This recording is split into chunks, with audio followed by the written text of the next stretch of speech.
So I'm going to tell a quick story because you guys are all fans of Mr. Steve Hofstetter, right? How great is he?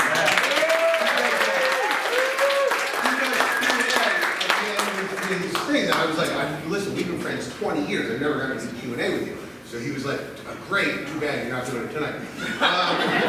We do Q&A. But I want to tell a quick story. I do Q&A whenever I do colleges. And I was doing a college in Buffalo, New York. State University of New York, Buffalo, 3,000 kids. So here's the preface. The reason why I'm not going to make fun of you tonight, Steve probably will. But here's why I don't, because I'm a Catholic.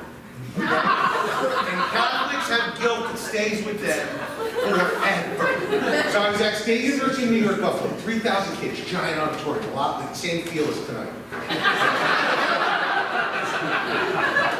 Now they knew I was doing Q&A, so we'd set up microphones in the back of the room. And if you stood up to ask a question, the spotlight came down. Now, first kid stands up to ask a question. I'm not going to lie to you. He was geeky looking, okay? And this is coming from me. You're looking at a guy who had all 10 tables at his wedding named after Star Wars planets. Like my wife was like, you want to name them after Star Wars planets? Fine, if you can do it off the top of your head. I was like, how's alphabetically, bitch? I didn't really say that. The point is, geeks, we know other geeks, we have geek dog, okay? And this kid had geek wafting. Like you could smell the polyhedral dice. You understand what I'm saying? Like, this kid had a monstrous manual somewhere on his person at all times. So he stands up to ask a question, and I'll give you the exact impression of what he did. I don't have a question, I have a statement of infinite empirical truth. And I go, hold on. Before you make yours, let me make mine. If you keep talking like that, you will never have sex. Never. The other 3,000 kids in the auditorium lose their fucking minds. You have never heard laughter like this. They're like, they were shitting and pissing their pants. They were jerking themselves and the neighbor off. They were loving it. Now, here's the thing. I am a comedian. I am broken inside in every way. I cannot experience any emotion other than the laughter of others. They were laughing so hard. Problems from my childhood began to evaporate. You understand? Like they laughed so hard it didn't matter. My father never hugged me once. Do you understand? Like, he's like, it didn't matter. Hey, you just had me with cold. It's fine. You know what I mean? Like it was like, but as this ovation was moving from minute 1 to minute 2, something occurred to me. This is freshman orientation. This is the first time these kids are ever meeting each other, and I just decimated that kid. So I look up in the spotlight, his bottom lip is doing this. I'm like, oh shit, I am so sorry. What were you going to say? He goes, I don't want to tell you. The kid, I mean it from the bottom of my heart. I'm so sorry. What were you going to say? He goes, well, I was going to say, you're great. Fuck that kid! I'm so upset! It's been 5 years! Sometimes I think about it when I'm driving, I'm pulling the oncoming traffic. My comedian friends knows it bothers me. They call me in the middle of the night like, hey, I bet you that kid's still crying. It's been 5 years, you probably never kissed a girl. Look, you're happy.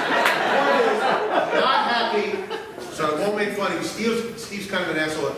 So welcome to the stage, my friend Steve Hofstetter.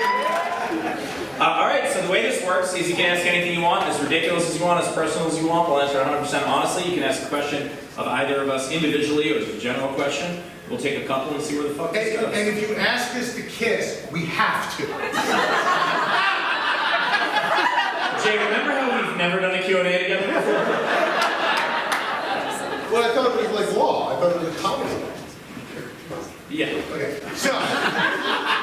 Who has a question or anything at all, just throw your hand up and we'll see where the fuck this goes. What do you got there? Most embarrassing story from you, whenever you guys were friends. From whenever we were friends. I don't know if... We don't do embarrassing shit. Oh, wait, I got one. What the fuck do you have? You weren't there. Okay. They were there. Oh, yeah, I heard about this story. Oh, okay. So, all right, first off, fuck Steve, and I'm going to tell you why. All right, well, actually, I'll wait till the end. So those are the actors. So you can tell they're actors because if you notice, like, average, way high. like everybody was like, that's weird, and like little island over here, like weird. Okay, so they were in the room, and it was the second day I was even meeting them. And I was sitting there talking to them, and Steve has little chairs. Little chairs. Are they your chairs? Those aren't mine, those are craft services. Craft services is little chairs. They're little baby. But it's like, look at Wait, Jay, those are adult folding chairs. look how small the actors are. They're all like the hollow little people. So I was sitting on one, and it was teetering. You could feel it, right? You're from Philly, we eat poorly there. And I had to sneeze. And I was like, I better not sneeze on the cast, they'll probably be pretty upset. So I turned my head and I sneezed into my hand like you're supposed to. And the chair, it was like Looney Tunes, the chair shot out from under me. And I hovered for about a second. And then I landed flat on my ass. And I'm old enough now that they waited for a second to see if I was broken forever. You know, we're like that thing of like, we just witnessed the beginning of a triumphant story. You know, like I had to work my way back to walking again after this. And then they laughed tremendously. And from the floor, I looked up, and Steve had a camera in the corner of this giant, weird church. Pointed right at me. And I was like, that's it. That's the Holy Grail. You get that, everyone will love this forever. You're an asshole. So, the battery had died in the camera that day.